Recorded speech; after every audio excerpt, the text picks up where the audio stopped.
to the SJ Child Show. This episode is sponsored by Water and Body Basics. Visit 3440 South, 5600 West, West Valley City, Utah. Mention SJ Childs today.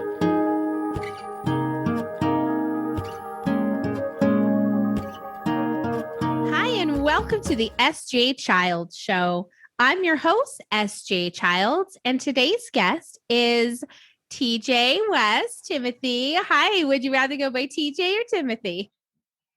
TJ is cool. I mean, Okay, whatever you want, but TJ is good. Yeah, I like TJ. My son's name is DJ, so I like it. I like the nicknames. Okay. Sarah, you could never go anywhere with a nickname as Sarah. You know what I mean? It's just Very basic. Yeah, dang it. I'm not basic, of course, but just kidding. I'm so glad to have you on the show today. We are going to have an amazing conversation. Tell us about yourself and who you are. Hi. Thanks for having me. My name's Timothy West. Let's see. I live in Pennsylvania. I'm 32 years old. My disability, I'm considered legally blind, which a lot of people don't know what that means because they tend to hold on to the blind part. Legally blind actually means under the limit of being able to drive.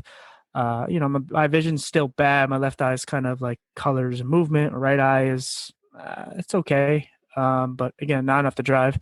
And that was caused by a condition called SJS or Stevens-Johnson Syndrome, which is a high allergic reaction to medication. Made all my skin burn off, hair fall out. Oh my God. Teeth fall out. Just about everything. How old were you when that happened? 4 years old. Wow. Oh man. That must have been really, really devastating and traumatic for not only you, but for your family as well. Yeah, I'm pulling up a picture for you. Yeah. Let me know when you can, because I can't really see the camera. So let me know when you can see the. I can. Oh, bless your heart. Oh my goodness. Wow. There's another one. So that basically is me looking like a mummy because I'm wrapped up in bandages, and what they do is they put bacitracin all over your body, which is like a much stronger neosporin to heal the wounds, and then they put the bandages around you to kind of keep it there, press it up against the skin or lack thereof skin, and that's to heal the skin to come back. So that's what the pictures are amazing showing. Oh wow. I mean, how did you get through that as a child? Like, was it something your parents had to explain to you, or what were your thoughts growing up?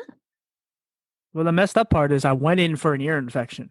Wow. And the condition is SJS is caused by a high allergic reaction to medication. So the medication that was given to me was to kill the ear infection, which my hearing is really good. The ear infection went away, but everything else went to crap. And then even when I got out of the hospital, I was in there for 4.5 months.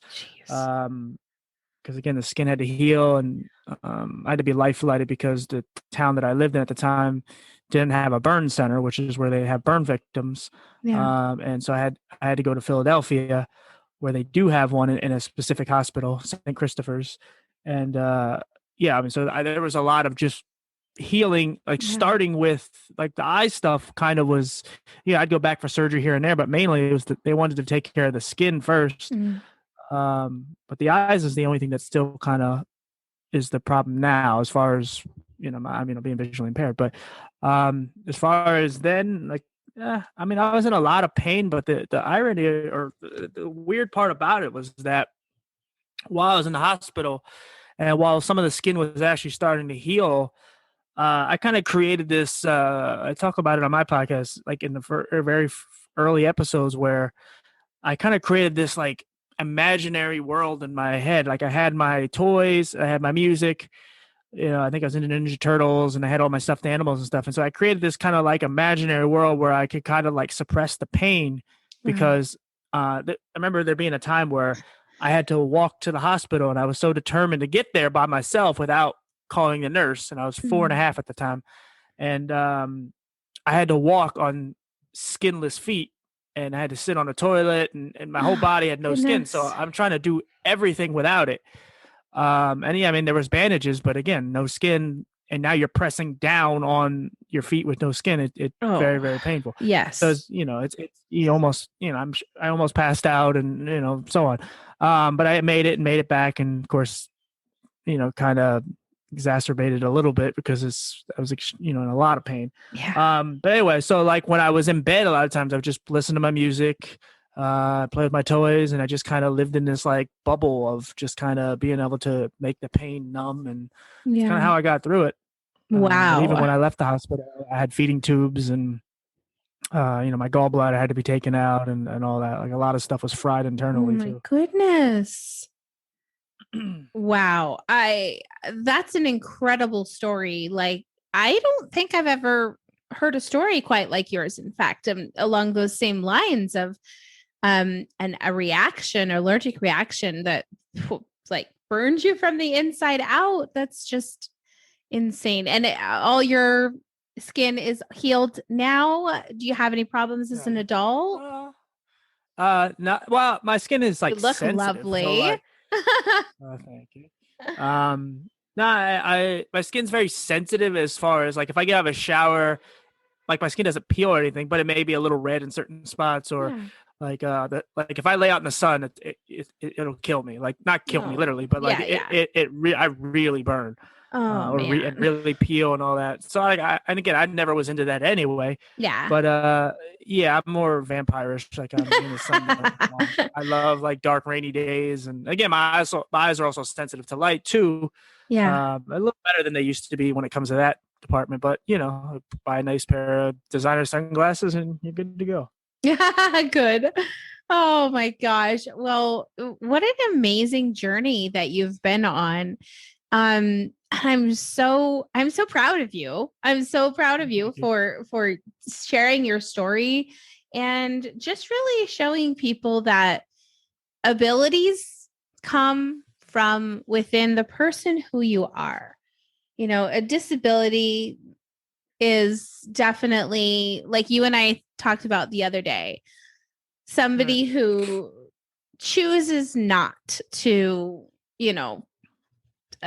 educate themselves, or I don't know. I can't remember. You used a really great example about kind of people who are disabled versus people who have, and a different ability than somebody else. Yeah. And I think a lot of people who are fully abled or whatever terms that get thrown around, able bodies or in the visually impaired and blind community, they call them sighted people, but whatever. They take them, they take a lot of their abilities that they have for granted. Whereas like people with disabilities, like I made a slope. I didn't make it. I just kind of came out of my mouth, but I say that people who see the most see the least, and the people who see the least see the most. Wow. In the context of the fact that people who can actually see don't see what's actually right in front of them. They're more biased. They're more, like whether it's politically or whatever, they only see certain things their way. Whereas people who cannot see or at all or very little, and again, this also translates to people who have a disability but just use it for their sense, that the deaf or whatever. But they see the most. Like they have empathy. They pick up on things. They pick up on things way easier. Where there's stuff that's so obvious that people don't want to even acknowledge or learn from. We are way more open-minded when it comes to whatever race, gender, whatever, and other disabilities and so on. Yeah. And it's because it's we have to. Yeah. We live in a world where we have to fit in a world where we don't really belong. I made up the analogy the other day of it's like looking at a house that doesn't have a door or a window, and you have to find a way to get in. Wow. And that's kind of how we live in this world, where it's just like, okay, there's a house. How the hell do I get in there? And sorry, I don't know if we're supposed to curse, but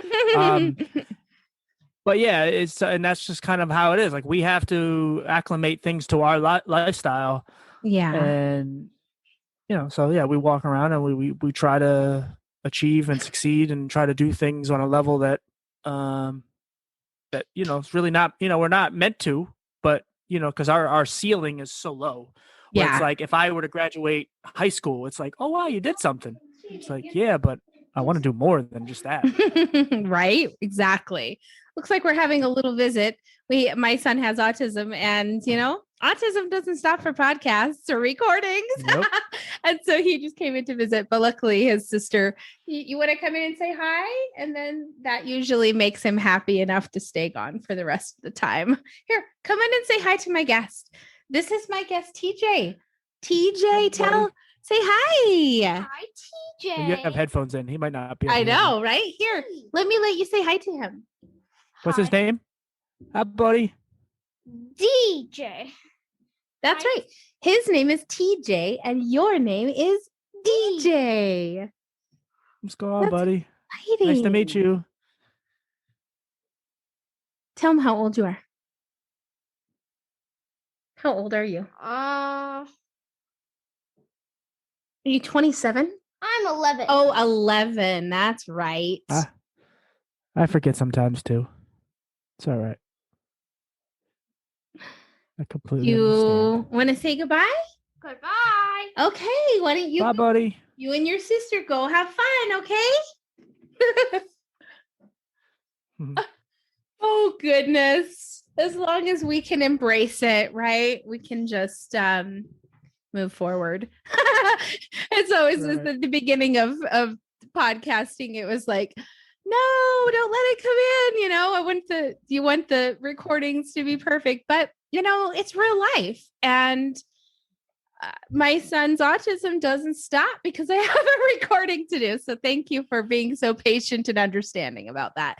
And what a better person, right? To, like you just said, people like us are way more understanding, compassionate. Oh, I shouldn't say way more people that are listening, but have an easier time being more flexible in their thinking about people with differences or different abilities. So yeah, I appreciate Easier to digest. Yeah, definitely. So tell us about your podcast. What is it called? And tell us about the things that you talk about. It's called My Blurred Opinion. As I said off mic, I'm very big into puns, and I mean, one of the things I talk about a lot is mental health because it's something that I've struggled with my whole life and struggle with and I know so many people that struggle with it, obviously, but people with disabilities, it's kind of included. And so I wanted to just do it for therapeutic reasons. And I was looking for every reason not to like succeed or, luckily I found a free app and, I went from there and everything was just it just went well. And I didn't overthink the name. I didn't overthink the first episode. I just put it out. I didn't want to listen to it because if I heard my voice, I would have hated it. And I didn't put it out. And so I just wanted to tell my story, and I wanted to, a friend of mine had died. I wanted to tell her story because she was not alive to tell it. And I started kind of interviewing my friends. I think I told you this before, but like they all had eye problems, and I love telling their stories, but I really wanted to. I feel like I didn't feel as great about it because I really wanted to hit every disability or hit more disabilities. So and then I found out I had a cousin who has a son with autism, and then it just kind of spiraled down from there. But then I've crossed over where I've done episodes on homelessness because it's another community that, and again, she ended up being blind, but I really wanted just to do something on people with homelessness, and then I've done episodes on addiction, and I have one that I haven't put out yet, but on domestic violence and just stuff that, like, to me, the issues that really matter, not just to me, but that are really the problem in this world. Because I want to do something on child trafficking, and I mean, I've done little pieces of people who've gone through it, but I want to go through things that actually really are affecting society. And obviously the underlying tone is mostly people with disabilities, but it's also just people overcoming and talking about their journeys and succeeding. Because I'm not looking for people who are looking for pity or looking for just handouts. I would just want people who are doing things that are. Sorry about that. No, you're good. Yeah, I try to find good guests. I mean, I go on my rants on my podcast about things, and but like I said, a lot of it is also mental health and just like I said, that's kind of the main, but mainly just the more important topics of what's really going on in the world. I love that Yeah, because conversations that need to be had, because there's so many people out there that are going through the world, 9-to-5 job, go home and watch Netflix, blah, yada, yada. But where are we having the real discussions of the things that the people who are going through need to have these discussions talked about? They need to have the focus on more topics like that. And I agree. Like when I put this one out, it will also probably be right along the same line with some of the other, mental health and like disability episodes, things like that, because I really want to celebrate and show support from our end, and just really celebrate the community, because as you know, in the autism community, it's all about inclusion, and with that comes including everyone. Like you said, it doesn't exclude anyone, even as you will normal people. We want to include everyone. And that's why these podcasts are so wonderful for bringing such a wide variety of education to such a wide variety of audiences. Right. But there is a huge problem in the disability community because they are so segregated from each other. Like you have the autism community, you have the deaf community, you have the paraplegics, you have the blind community, you have amputees, you have this, you have that. And none of them are actually together, which I started watching this documentary that people recommended to me called Crip Camp. It's on Netflix, and it's about this camp where all these people with all these different disabilities went to and hang out. And then eventually it's kind of like their civil rights movement where they actually worked together and they actually fought for rights, because back then people with disabilities were just kind of getting out of the phase of being killed for their disability or put in like camps and all kind of things. So, and that was the one time they were actually united, and we've never been that way since. Yeah. And there's 1.6 billion of us, and we haven't united together. It's so weird, isn't it? In a long time. And there's too many of us not to. And there's a lot of people that are waiting around just looking for someone to help, but they don't have any ideas. And then the people who actually do have ideas, they don't want to support it. That's another thing. We don't support each other. And that's why everybody I interview, like I try to not only just stay their friend just because I appreciate what they did, but I actually bond with them. Like I actually, I love everybody I interview genuinely because I feel their pain, because I know what it's like to struggle and what it's like to nearly die and so on and so on. Wow. So, and I have empathy for what they go through. So I feel for them and and again, they just genuinely bond on really important things in life.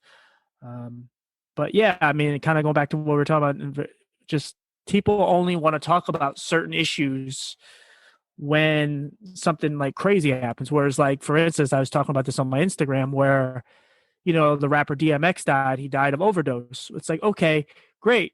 Now all of a sudden there's all these fans of DMX. And again, I was a fan of him, but the reality of it was like, I knew he should have died years ago. He's always on drugs. Yeah. But no one's talking about how 70,000 people overdosed on drugs last year alone, just in America. Yeah. And no one cares. And after a month goes by and no one buys his albums anymore, no one's going to care about addiction. When people stop shooting up schools, no one will care about mental health. It's just a continuation, and no one ever really talks about any of these issues. Like the homeless community is the only community that you don't want to say, hey, your community is growing, because that means it's not good. Yeah. And the community is growing because of COVID and just all the circumstances that are going on. Yeah. And no one cares. And there are, and then, like I said, the disability community continues to grow, and there's so many of us out here, but again, and there's so many disabilities. Yeah. Right. And there's so many disabilities that are being discovered along the way. I mean, people don't even want to consider that mental health is a disability, but depending on how bad your mental health is, it is a disability. 100%. 100%. If you're sad once in a while, whatever, that's not that. But, if you're legitimately going through like really, you got demons and you're really wanting to hurt yourself, or you do hurt yourself, or you got a problem. You have a real disability. Like but I think a lot of people who have the physical because now they have the term like invisible disabilities, but there's a lot of, I think there's kind of a confliction because some people who actually maybe have one leg or whatever, they're in a wheelchair and they look at people like that and it's like, oh, come on, stop it. You could fix that. But it's like, no, we can't write anybody off. No, because, because you could look at somebody who has dwarfism and they're small, but they have all their limbs. They can see, they can hear, they could do everything. And you can't tell me that's not a disability. It is. True. Just because everything else works. No, everything else works, but it's still a disability. Like their lives are hard. No, I agree.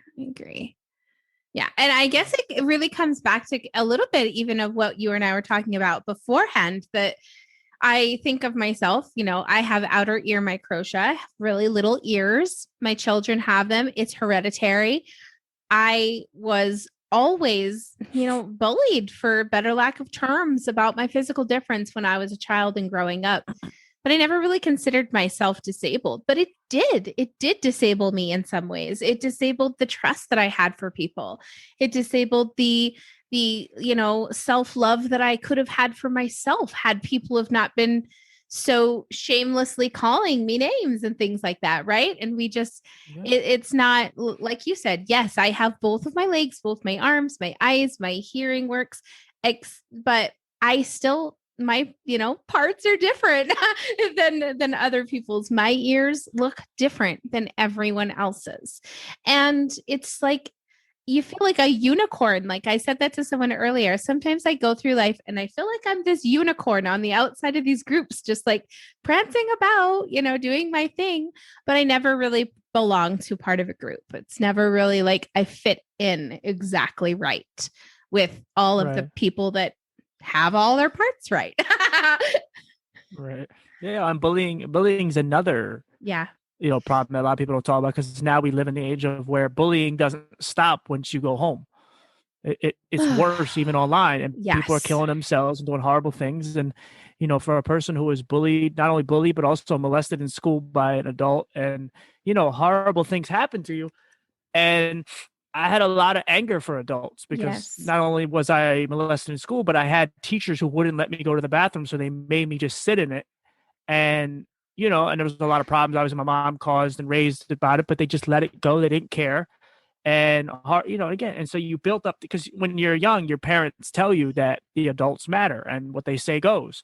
Well, you find out that it's a lot of crap when you get older, because it's like, no, most adults are stupid. Like it's only the good ones that actually matter and their opinions are good. But, and so these bad things can happen. And this is how it translates into mental health. This is how it translates into kids shooting up these schools, because if you don't have any understanding or any sympathy for these kids who shoot up the schools, and again, I'm not saying it's right, but if you don't understand how that kid becomes that person, same thing with a pedophile. Like if you don't see how a kid who gets molested by his family his whole life and he grows up to be what do you expect him to be? Yeah. Like if you don't intervene and you don't try to help these people before writing them off entirely, and you don't ever try to understand these people. Look, I don't condone any of that crap, but the reality of it is, if you could, let's say for a pedophile, if you can see, you catch him and he, is doing his thing to child pornography, but he has not committed the ultimate sin of actually, pushing it down to the next person.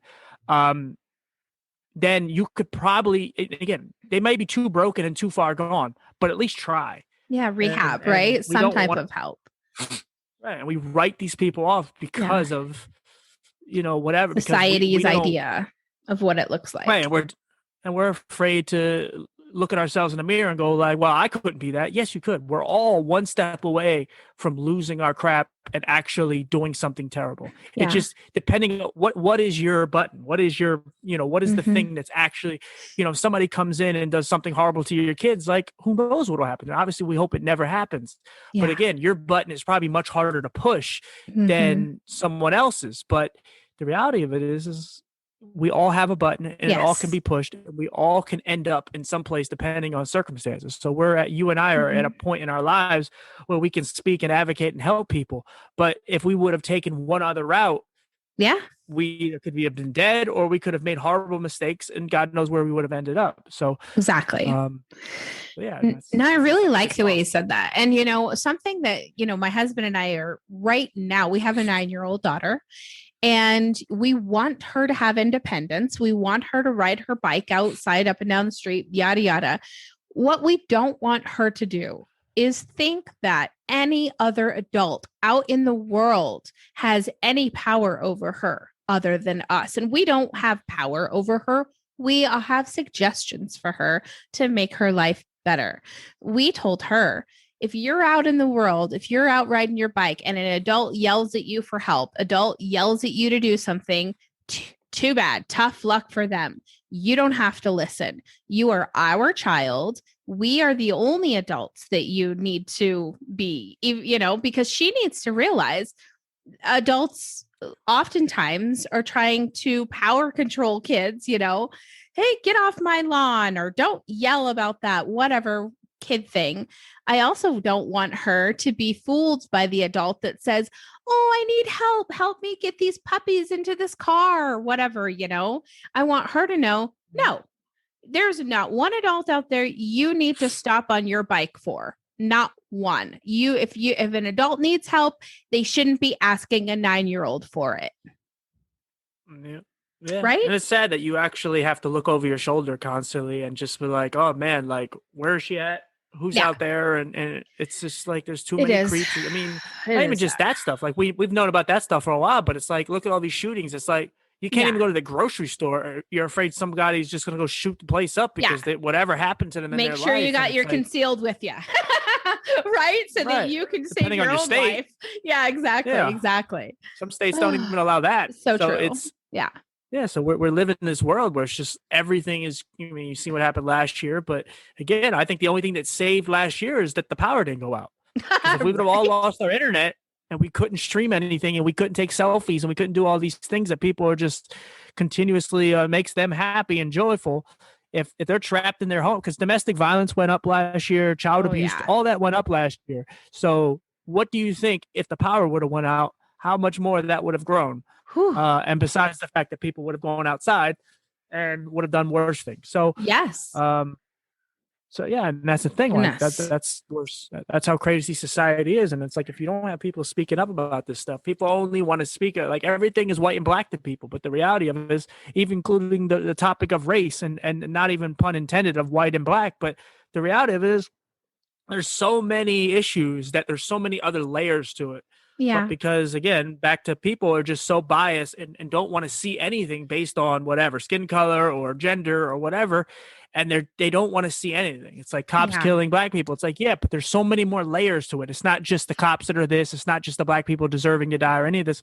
There's so many layers. But, and again, it go back to just people with disabilities. Like there's so many things that are in the middle that people just don't ever seem to understand or care or acknowledge. And so that's why we're in this crazy world we live in, because it's all about greed and there's so many problems in the way, and that's why you need people to speak up, and there's not enough doing it, especially at least in the disability community. Like there's plenty of people speaking up for race and gender and all that, but you barely have anybody speaking up for people with disabilities. There's people out there, but even if you can find 1,000, that's not a lot. Absolutely. No, I completely agree with you. I think that becoming a bigger network of disabled community is an important thing that we should be focusing on, banding together and supporting one another and really helping get the messages out that, like you said, there are still gray areas that everybody needs to know about.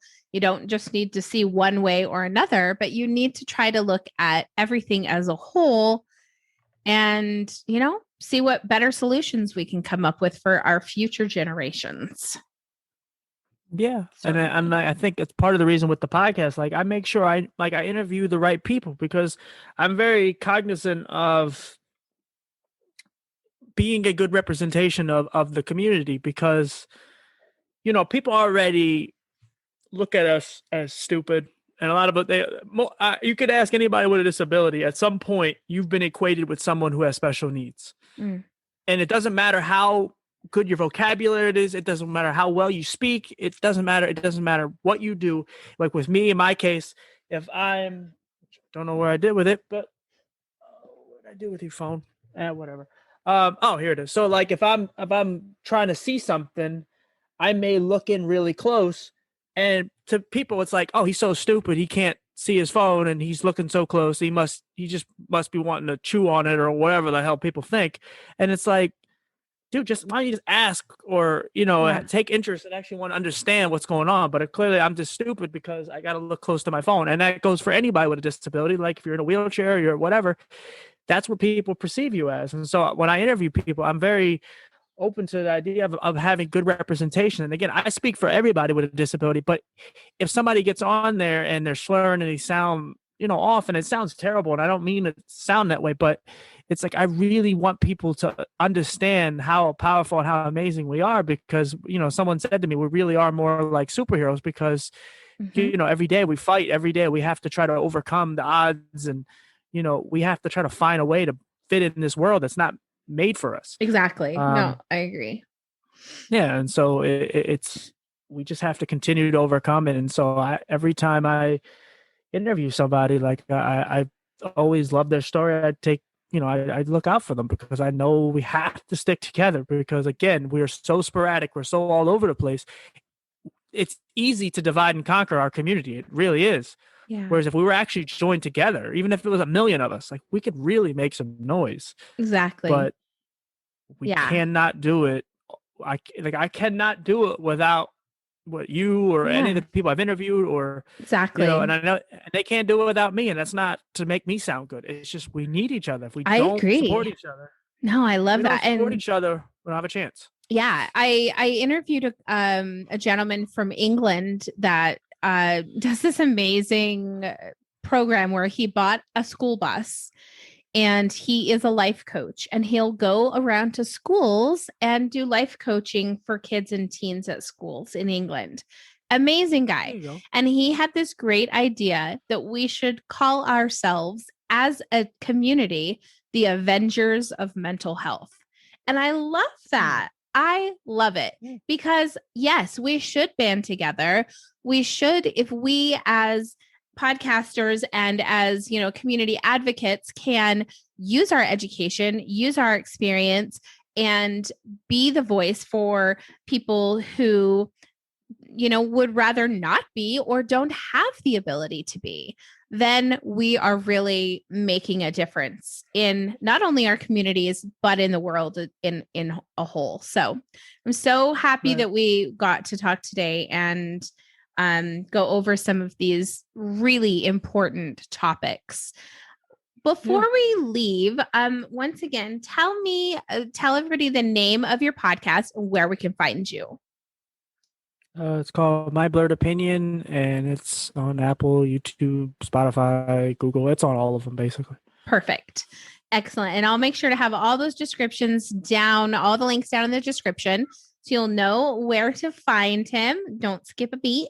So yeah, thank you so much for being with me here today, TJ. I really enjoyed your conversation. And like you said, this connection that we've made, it isn't just for this one show, but it is continuous. And I'll be definitely, looking forward to it. I just wanted to clarify one thing is like when I said like we don't have a chance, like when we're separated, like we have opportunities to make our lives better, but we don't have a chance to make, like individually, we don't have a chance to make a difference in the community and for the generations to come.